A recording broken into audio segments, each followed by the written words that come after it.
the Everything But Politics podcast. Here we go. Welcome back, friends, to episode 70 of the Everything But Politics podcast. Joining us today is longtime friend Michael Portone, founder of Endless Supply, the ultimate hype and sneaker store of Chicago.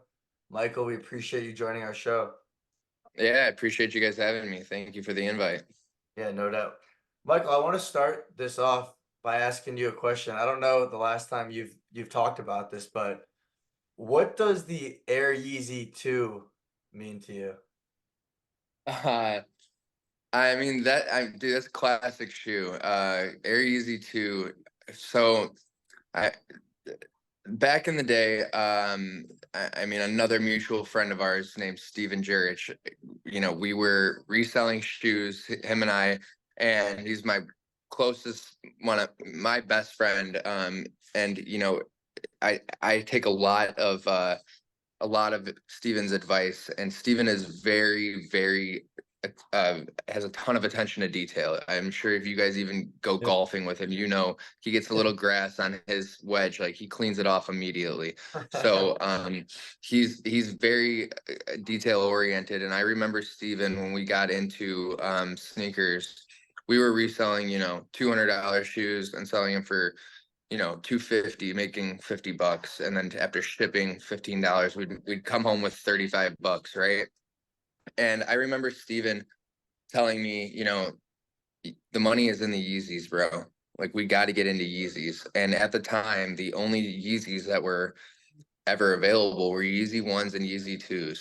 And so when Steven told me about this, I was like, wow, I see these shoes are going for $2,500, $3,000. Some, Red Octobers at that time were going for $4,000 on the high end. Now that shoe goes for as much as 20,000. But I mean, to keep it a little bit shorter and simple, that shoe started making me serious money. I, took Steven's advice because I took a ton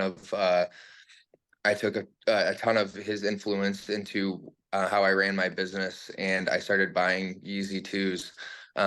And dude, I mean, when you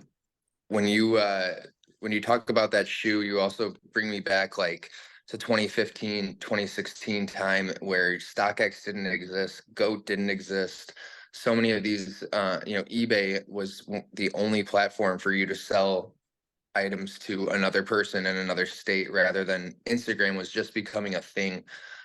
Social media was just Facebook. So the price for Yeezy 2s was whatever you wanted to make it, whatever somebody was willing to pay, you could sell a Yeezy 2 for. So Steven and I were buying these shoes for $2,400, $2,000, $1,500, $1,400, sometimes on the lucky end. And we're selling them for whatever someone was willing to pay, sometimes $4,000 or $5,000. So it's also one of my favorite shoes of all time, just because it's it is the last shoe that Nike did with Kanye West. And so I think it's a dope shoe. It's got a lot of detail in it, a lot of crazy stuff. So, I mean, it means a lot to me. It's what really got me involved in the, whole reselling business.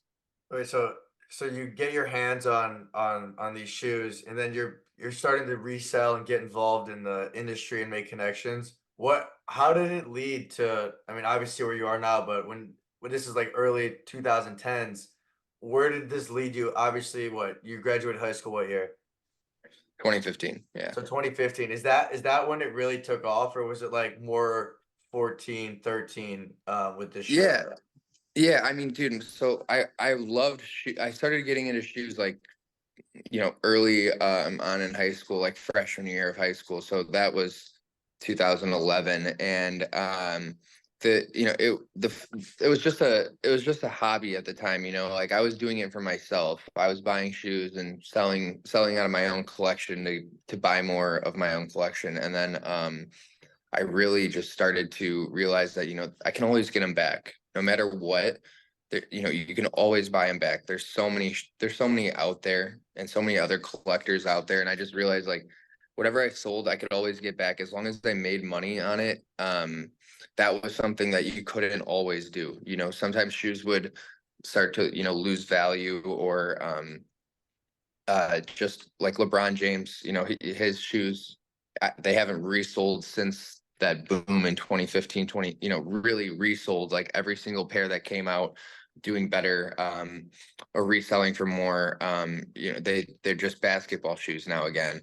So it was it was like a slippery slope kind of. It was like, do I keep this or do I make money? And then I kind of started to choose money more than my own collection. And before you know it, like I sold everything that I had, and I was just constantly reinvesting because, I always say this: you can't go broke cashing a check, right? You can't, no matter what, as long as you sell something and you make profit, you'll never go broke, right? So there, you could always get the shoes back. So that's why I really started to focus on the business, and I was going into college. um and I had my summers off, for being in high school. And so I just really, as I got to senior year, my whole, the whole summer I was just reselling 3 to 4 months of just constantly buying and selling shoes. And then when you get to school, you're like, God, this is what I chase. I can't wait to get out of school to go do this some more. So when I got to college, I wasn't I wasn't the best student because I was focused on the business, and I was focused on making money, because I figured, why am I at school if I'm trying to make money and I'm already making money and I love what I'm doing. It seemed like it almost seemed like a waste of time. But school, I'm glad I'm glad I went to Indiana in college and did everything. But yeah, that is what, like, started to really build it, was being able to have my own schedule and being at school and being like, do I go to class right now or do I go sell 20 pairs of Yeezys? And that's when it really started to grow. So yeah, I'd say senior year of high school going into freshman year of college. That's also when I created Endless Supply. Like, when I started to call myself Endless Supply was that summer going into college. I created the LLC and, like, legitimately made, a business out of it. Before, it was just like a side hustle all the way until I turned 18. And then I was like, wow, I'm an adult. I need to legitimize this and make it a real thing. What do I call myself? And back to Steven, we were just hanging out one day and came up with Endless Supply. And that the rest is kind of history there. And Michael, what did you major in college? And was there ever a thought to like apply for a traditional job? Yeah, dude, good question. So I I went to Indiana University, and I always thought, I didn't get directly admitted into the Kelly School of Business. I was always, business oriented. I always thought of, different ways I could make money in high school rather than shoes. And I was like, I always wanted to do business. So all the way through college, I had no idea, what I was going to do with my life. Whether I was going to sit at a desk or if I was going to pursue shoes after school, or, what it would be. And I say sit at a desk like it's a bad thing. Like, there's absolutely nothing wrong with that. Like, I meant more sort of like a traditional job.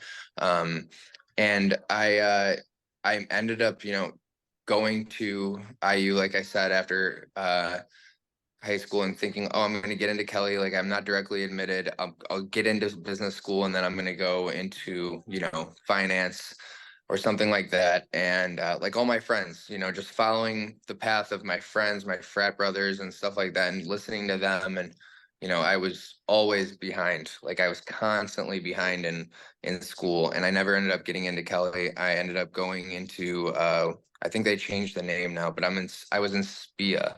And so if you went to Indiana, you know exactly what SPIA is. It's like the public and environmental, it's nonprofit business, basically. It's all the Kelly rejects, is what all the all of the IU kids will tell you. It's all the kids that wish they could have been in Kelly. And it is 100% true. I'll be the first person to tell you that. No one goes, all right, I shouldn't say no one, but 99% of people in SPIA aren't there because they wanted to major in nonprofit business.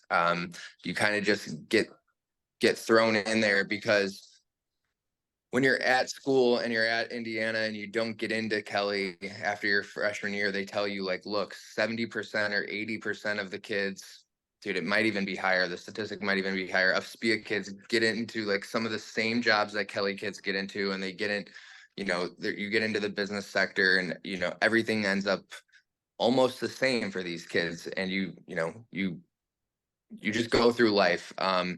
So yeah, I got a degree in public finance management, and I got a I got through by the skin of my teeth. I barely graduated out of IU.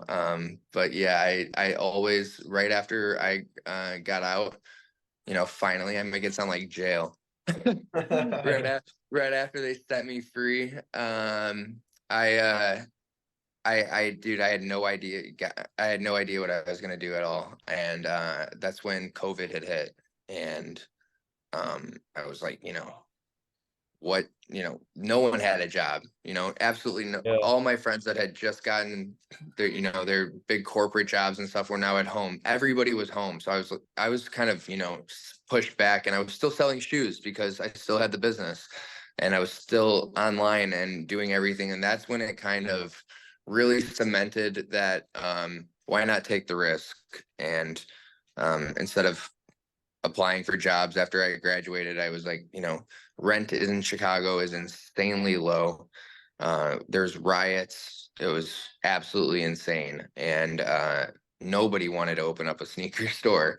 And Yeah. so I was, Warren Buffett has a saying that's like, when people are scared, be greedy. And when people are greedy, be scared. And so people were very, very scared. I mean, the stock market was tanking. Well, actually, things were going crazy up and down, but that wasn't at first. At first, things were terrible. Bitcoin got down to 7,000. I mean, things were awful. So I thought, rent is just dangerously low. If I have a shot, if I'm ever gonna do it, it's gonna be now. And here we are. Yeah, that's amazing. But during COVID, when all this craziness was happening, how was your Mhm. business doing in the on the online world on Facebook? Were you still thriving? It was insane. I mean, it was absolutely insane. The people who were at home and they had nothing better to do but shop.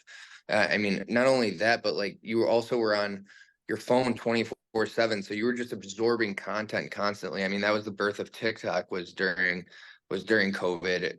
Well, like, I should say, not shouldn't say the birth, but the absolute boom of TikTok was during COVID, because people were just on their phones constantly. And so I got a hold of, I was already on social medias, and just when I heard of TikTok, I was like, oh my God, this is great. And started posting on there, posting on Instagram, doing, the absolute most on where people would receive information.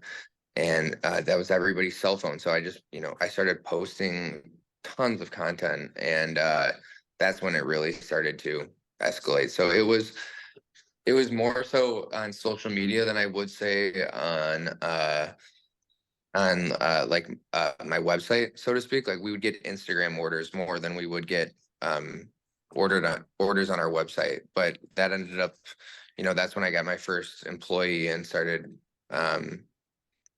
building from there.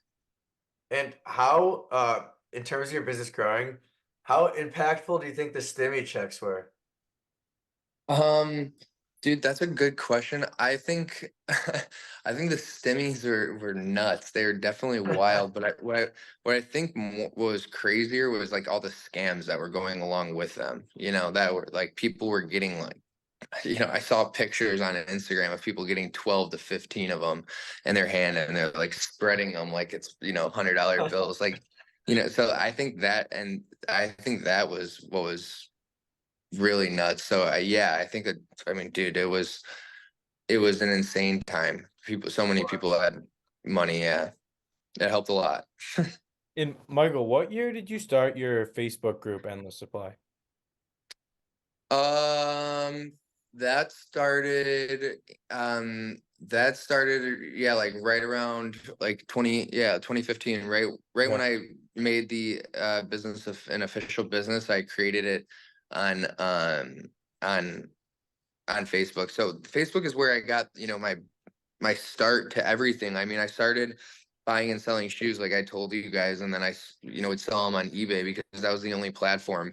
And then one day at the mall, some guy was like, "Yo, you gotta get in these Facebook groups, bro. Like, there's Facebook groups everywhere for." There's a Facebook group for Northwest Indiana. There's a Facebook group for Chicago. There's a Facebook group for Illinois, and then there's a Facebook group for the Midwest, and then there's a Facebook group for the entire U.S. Then there's Facebook groups for like the entire world, and like just to get into those smaller and smaller groups that were closer to you was amazing. And so for those first 2-3 years that I was selling shoes, I was just exploring these groups and getting into different sneaker groups across the entire US, and finding out which ones were the best. And that's when I created my own, after I finally was like, this is me. I have my own reputation online now. People trust that I can, run a group myself and add people, and I can kick people out for doing bad business, etc. It is a lot of pressure actually being, you have a lot of, there's a lot that goes on in those groups, especially when you get a couple thousand members, like shit happens. Well, and I remember joining those groups, and you and Steven, I got into the sneakers, seeing you guys do that. And you were one of the first people to like do the raffles on Facebook. Is that still happening? The raffles? I'm not sure if you still do them, but just in general.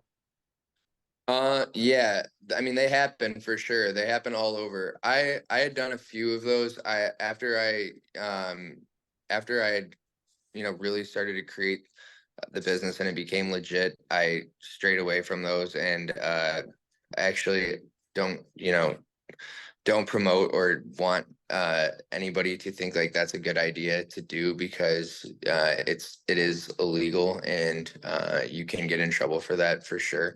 So I mean, I see people do them all the time, and that's actually why I no longer have the Endless Supply group on Facebook anymore.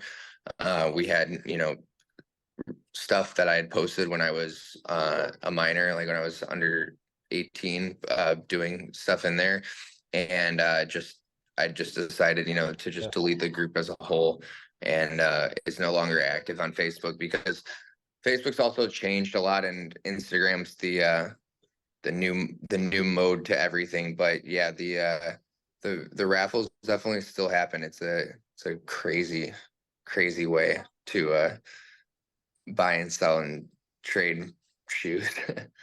Hey, Michael, something I want to go back to what you just recently said regarding your Facebook group is, learning how to deal with that pressure. Obviously, you recently opened up your second store. Obviously, that takes a lot of time, money, and energy. When now you have employees now too, you're kind of moving around the city. You're dealing with a lot of different people. How do you manage the pressure of people's paychecks? It relies on you. Yeah, dude, that's the hardest. That sucks. No one tells you when you sign up to like run a sneaker store, like, oh yeah, I want to own a shoe store and run it. No one ever tells you like, hey, you have all these people that rely on you now, and you feel a huge weight on your shoulders for sure. I mean, to perform, because you're like, if I'm not eating, this kid's definitely not eating, right? Because you have to take care of your staff, and those um you take care of those who take care of you, right? And so like they work really, really hard, and it's hard to always know that you have that extra weight on your shoulders. Like if I have to let one of them go or lay one of them off because we're not performing well, that just sucks. Like now this kid has to go out in the world, find another job, Yeah. hopefully support themselves, or just paying them on time, making sure that they get their paycheck. There's a definitely big pressure on you to make sure that everybody is getting what's owed to them. Totally. And what gave you the confidence to open up your second store?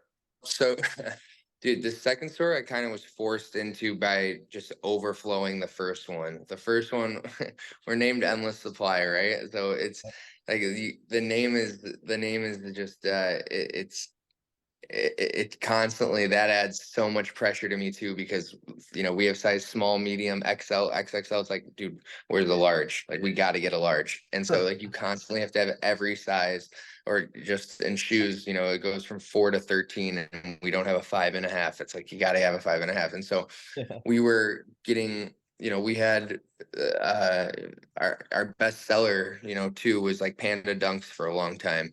So we had, no one thinks about your store, in the back in the stock room. You have size 4 through 13 of Panda Dunks, and let's just say you don't have half sizes, right? That's 4, 5, 6, 7, 8, 9, 10, 11, 12, 13, right? So now you have 10 shoes on the wall, right? But in the back, you have to have 150 pairs, because you're going to sell 20 pairs that day, right? So, and if you run out at the end of the week, like, are you endless supply? Like, you have no shoes. You know what I mean? You don't even have Panda Dunks, right? So that takes up so much room in the back. And we just, when I first opened, like I said, I took a risk and opened a store. And our stores, I think I have 1,100 square feet, maybe 900, 800 square feet of showroom, if that, at the store. So it's small, and the back was just overflowing, dude. And so I was like, if I don't open a second store, all this stuff is just going to come to my apartment and sit there where no one's going to be, looking at it, when it could be for sale at another location. And so that was what really I really decided to do more. I could have, done that, taken it to my place, and then like wholesaled, the extras that I had, and whatnot. But I'm looking to build the business rather than stay in one place. So I figured the second store was the next best thing. I'm a risk taker, I had to take the risk. Right. Do you have any routine on when you go to each store? Like, are you at one store in the morning, one store in the afternoon, or is it just random? Absolutely not, dude. It's that yeah, it's making me stressed out just thinking about it. I'm all over the place. It's Yeah. wherever my attention's needed the most. I I'm I'm you know I'm always at at what I feel like is the wrong store.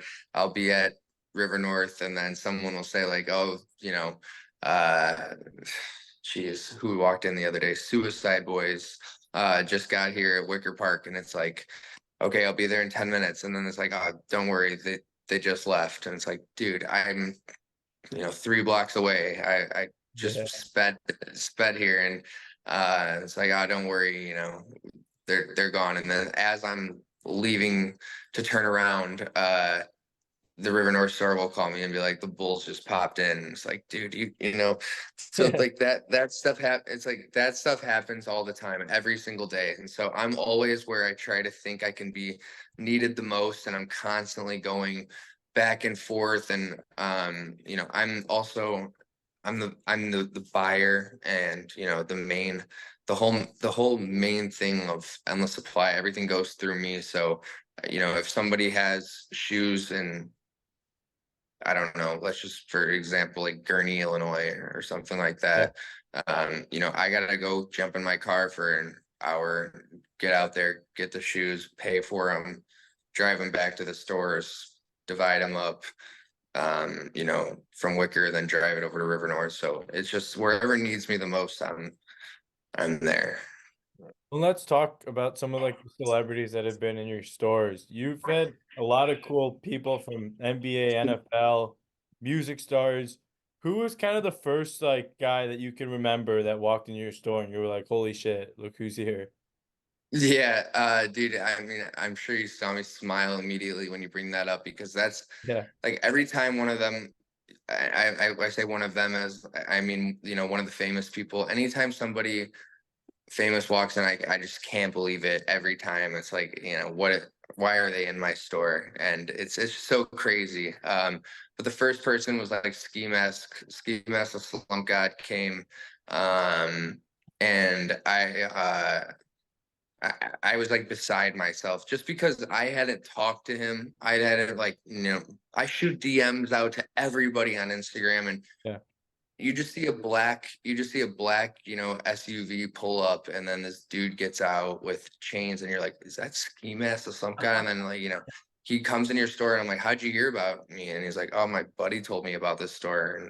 And that's like one of the most Yeah, that's beside awesome. myself like moments. Like when that happens, I'm like, I can't believe it. Fabulous also came in like shortly after that. And I mean, when I was a kid, I used to throw it on the bag, throw it in the bag. You guys probably don't even know that song. No. It's yeah, it's called Throw It in the Bag by Fabulous. I mean, it's an old song, but I used to listen to that song and ride my bike around. And I mean, he's got a line, a lyric in that says like, what's the price tag? Where they do that at? Like, and he's in my store and he's asking me like, yo, what's the price on this? And I'm like, where they do that at? And then he's like, don't do that to me. And like, I'm using his own lines on him in my store. And I used to listen to him in, as a kid. Like that stuff's amazing to me. That's really That blows my mind. So yeah, like those two were really crazy for me. And that, Michael, that's awesome. But how do you get out of that moment? Okay, like this is business. I gotta like get out of that like fan state and like get back to what we're doing here.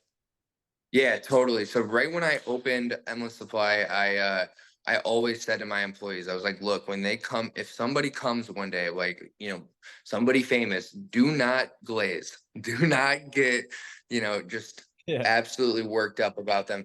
At the end of the day, they're people. You have to remind yourself that they're just like you. And I owe a lot of credit to that to my fraternity at Indiana, because they humble you really quickly when you join a fraternity, and you think you're the dopest shit being a senior in high school, going into college, and you could be all state athlete, and you could have so many girls and whatever, right? You get to a fraternity and the biggest loser will make you feel like the smallest little piece of shit, and you're like, I thought you were a loser. And he just, tells you how dope he is and how much of a pussy you are. And you're like, wow. And so that humbles you really, really quick, being in a fraternity. And that also helped me a lot with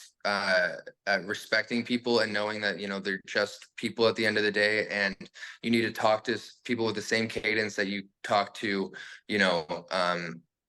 anybody, like your coach, your teacher, your elder brother in the house. And then you had to these younger guys that when you were in the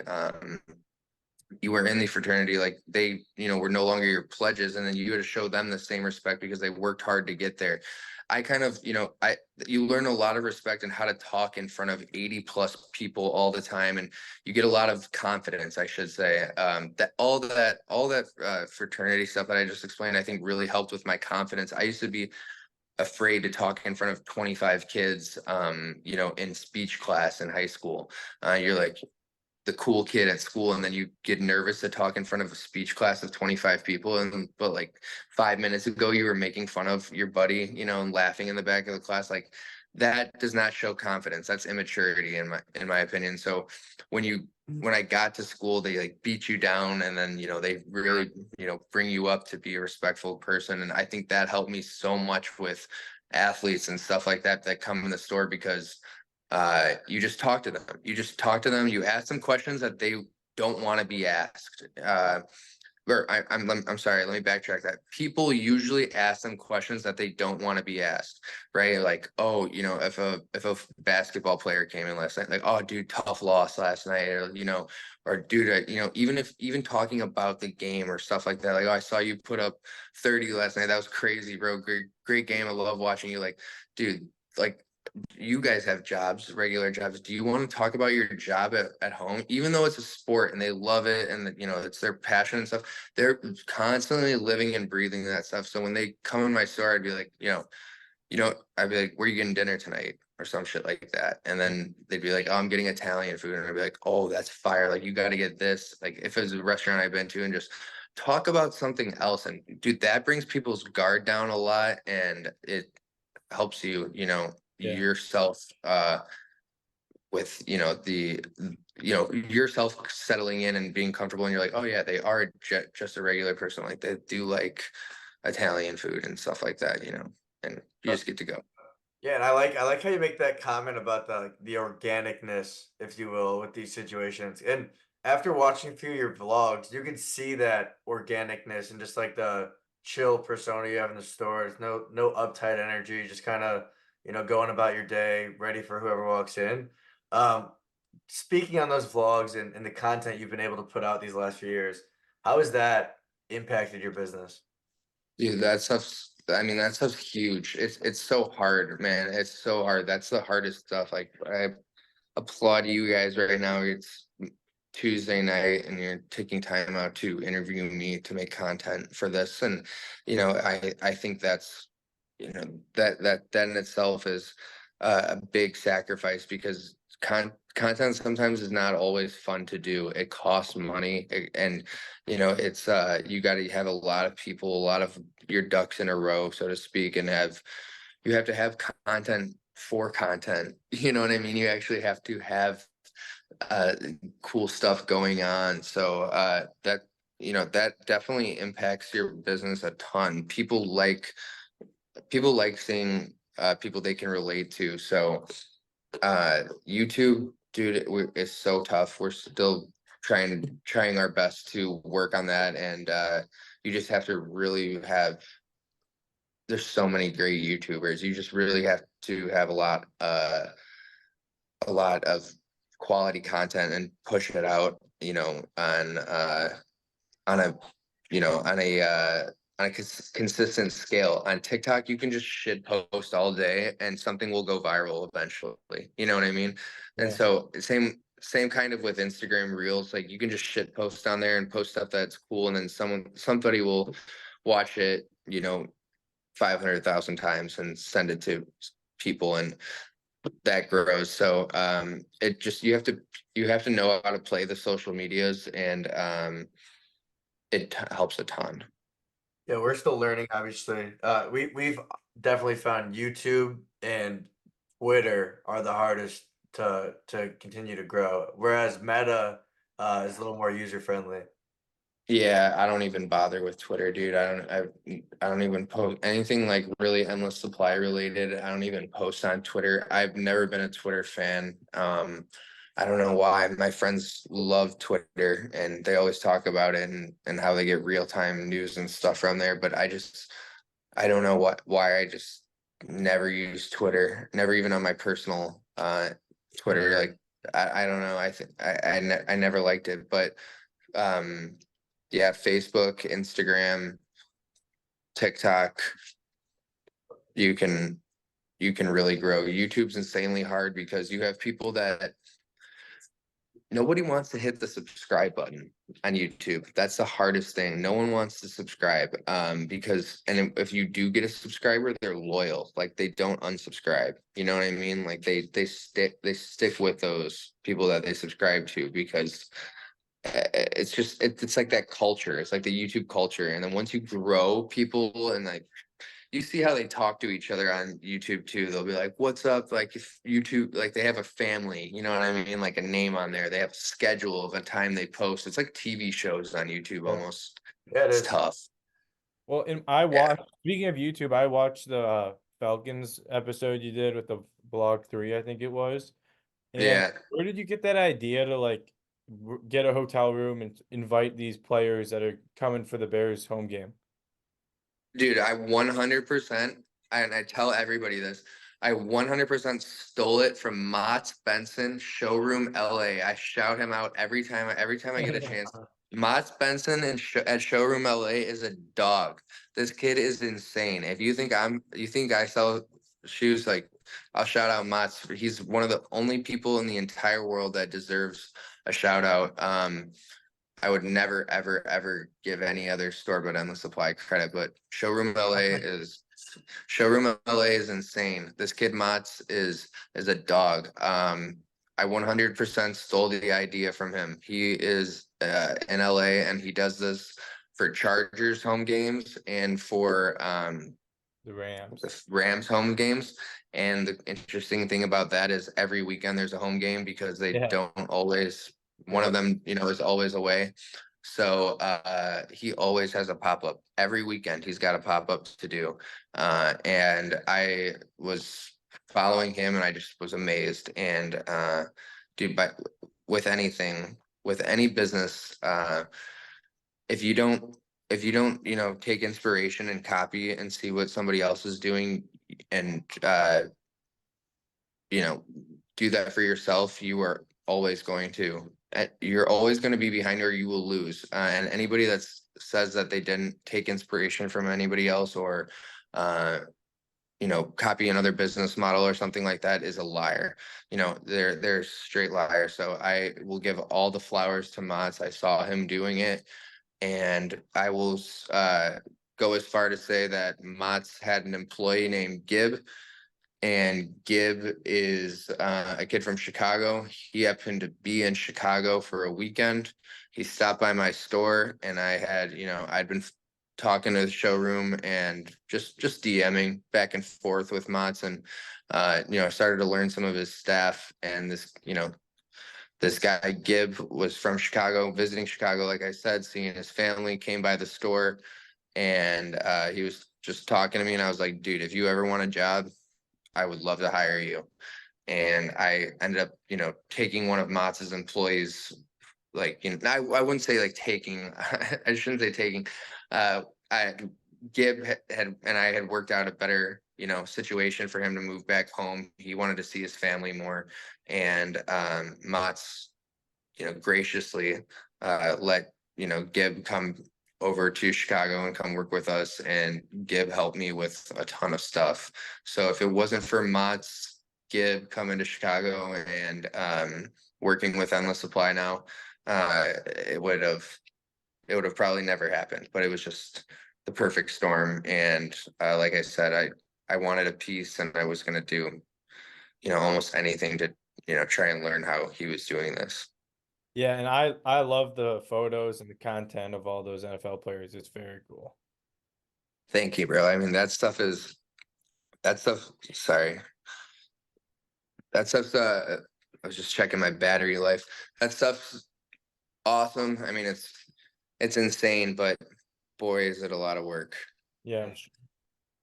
You have to literally move your store to a hotel room. Oh my Yeah. gosh. We're talking about doing All-Star Weekend in Indianapolis. Okay. And me and Gib were just talking about it before this call.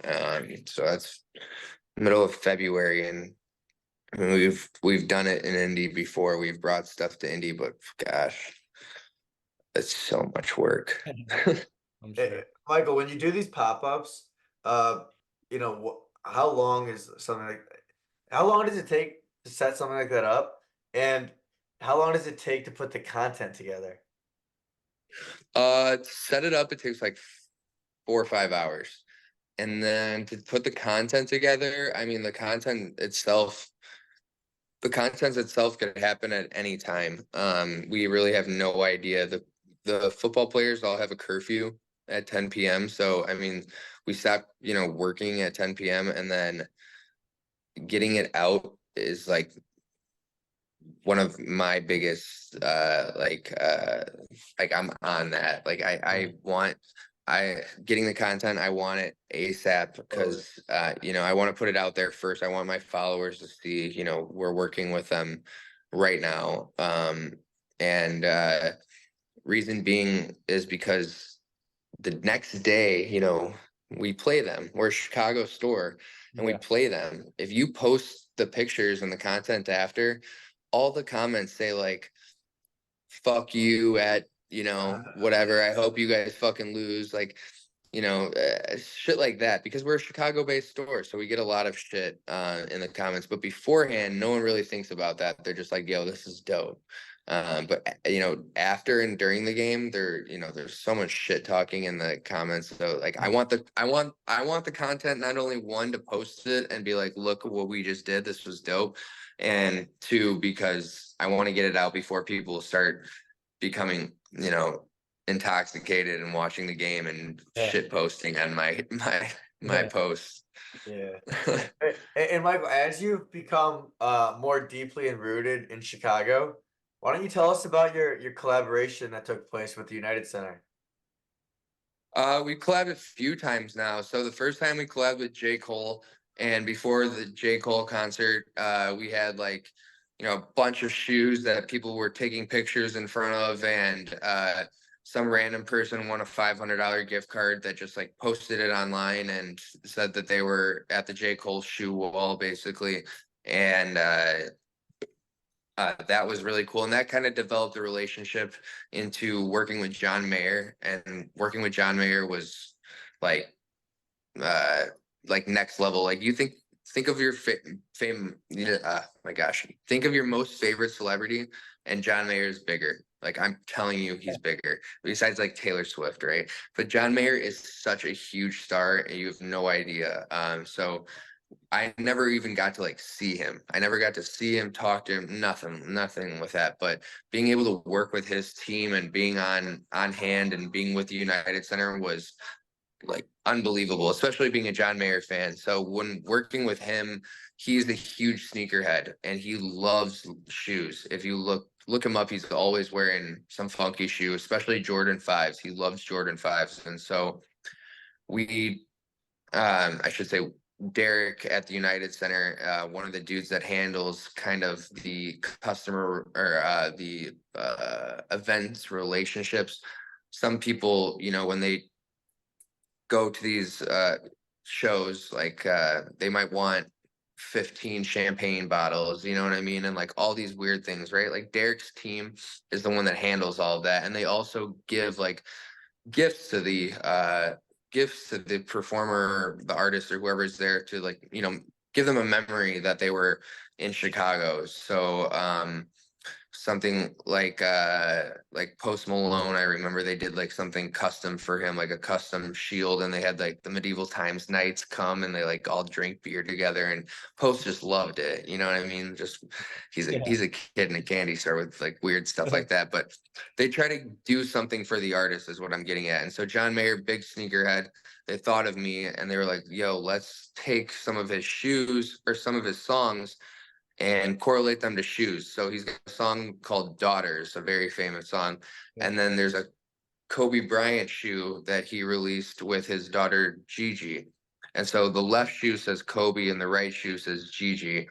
And so we thought that would be a perfect shoe to bring to John Mayer and be like, hey, this shoe represents kind of like your song Daughters. And then we wrote that on the bottom. And then we had a shoe for every song that correlated to one of John's songs that was on the set. So for the song Gravity, we had a shoe that was suspended in air by magnets, and like you could spin it around, and just a little gift, because what do you really give a person that has everything in the world like John Mayer? Like I said, he's like uber celebrity, so stuff like little sentimental things like that, like I said, going back to the celebrity thing with them coming in my store, they're just people and they think like wholesome gifts like that are cool, and that's what we were doing with them, and been really awesome.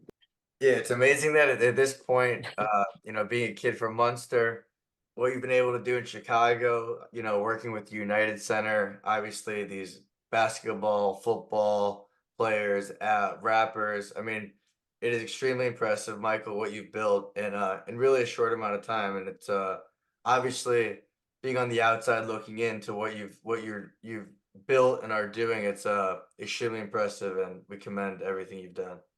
I appreciate that, boys. Yeah, everybody, we do a good job of putting out the good stuff, but yeah, no one sees the struggle. I mean, we got broken into 3-4 times now, and it always, it's always some shit. Always trying to make yourself stronger and better every day, and I'm constantly working. I can't tell you guys the last time I went out on a Friday night and just boozed with my boys and stuff like that, just because Saturday is my busiest day at the store and I don't want to be hungover being there. So I really appreciate the respects and being able to get on your show. Like I said when I was talking to you guys off air, I'm very proud of you both for doing this as well and working together as brothers on a venture that, you know, could be huge for you guys as well one day and hopefully takes off and you guys are doing you know, Joe Rogan type shit. And I'm like, yo, I was on there. Like I was number 70. I was their 70th one and now they're on 670 and blowing up. So just you guys keep going as well. Nothing is built overnight for sure. And I think if you want to do anything and are persistent at it, you will be great no matter what, just as long as you keep going. And Michael, thank you. And before we let you go, are there any plans you have in store for 2024 that you want to let our listeners know? And then where could they find you? And maybe buy some. Dude, I'm superstitious as fuck, so I don't like Yes. sorry, I got my dog. I don't like you know, announcing. Hold on a sec. Hold on, I'll lay down. I'll show you guys real quick. Let me see if I can flip this. We've got him, my massive dog. So this is my biggest worry. Lay down. All right, he's not doing anything. There we go. That's my biggest worry of 2024, honest to God. But really, honestly, nothing that I'd like to announce and throw out there other than just, you know, I'm constantly unsatisfied. So the next best thing could be, you know, could be next week, it could be in 6 months. I have no idea. We're just going to keep growing. We're never stopping. So it's always going to get better. And you can find Endless Supply absolutely anywhere. Even though I said I hate Twitter earlier, we have a Twitter. There's no need to follow us there. But TikTok, Instagram, YouTube, like I said, we're posting on YouTube a lot more. We're doing these vlogs. We've got one coming up with Fred Van Vliet. There you go. That's something to look forward to.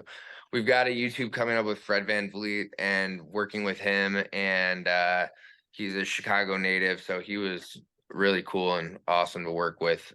So we'll be posting that YouTube. I wanted to post it on Sunday, but like I said, YouTube's so hard to deal with. Like you have to edit and, you know, you have to edit a whole movie basically. And people are picky on there. So you got to make sure everything's perfect. So we'll be doing that. Endlesssupply.com. If you want to order anything, DM us on Instagram. If you ever want to order anything, we have Endless Supply River North, which is a downtown store, 750 North Franklin Street. And then we have Endless Supply Wicker Park. They both have their own separate Instagram pages. If you want to reach out to them separately to find out what's in stock at those stores. And Endless Supply Wicker Park is 1424 North Milwaukee, right next to Supreme. You literally cannot miss it. It's my new big baby. It's gonna be a year pretty soon, and it's a lot of work, boys, but it's the best. And anyone listening, get the fuzzy pants or shorts. They're so comfortable. I just looked down to see if I was wearing them. I'm not wearing them right now, but yeah, our merch. I really appreciate that. Thanks, Evan. All right, guys. We'll see you next. Yeah. Thank you guys for everything. Have a great night.